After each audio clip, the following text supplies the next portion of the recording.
Today, I'm going to teach you how to use Pebble Go so you can become super smart about non-fiction topics. First, tap the Clever button. You can log into Clever using your Clever badge or using your HSE email and password. When you arrive on your Clever teacher page, scroll down. Look for the orange, pink, yellow, and green Pebble Go button. Good job, you found it. Now tap the Pebble Go button. This is the main menu at Pebble Go. There are 5 different category cards for you to explore. If you want to learn more about animals, touch the orange button below the lion. But you won't just learn about lions. There are lots of animals you can read about on Pebble Go. If you're interested in reading about famous people like Abraham Lincoln, tap the Biographies button. Look at all these interesting people you can read and learn about. What will you explore first on Pebble Go?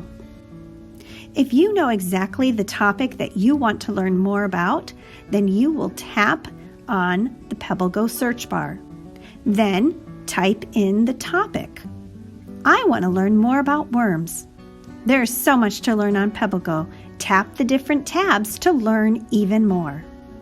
If there are some tricky words, you can tap the speaker button and Pebble Go will read the words to you. When you're finished reading and you've gotten super smart about one topic, you can tap the home button.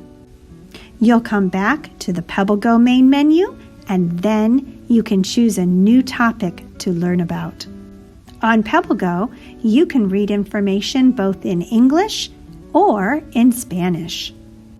Before you start exploring, get a piece of paper. Fold it to make 4 boxes. While you're reading on Pebble Go, write one interesting thing that you learned in each box. When you're finished reading and learning on Pebble Go, take a picture of your paper to send to your teacher through Canvas. Off you go, nonfiction readers. Go get super smart on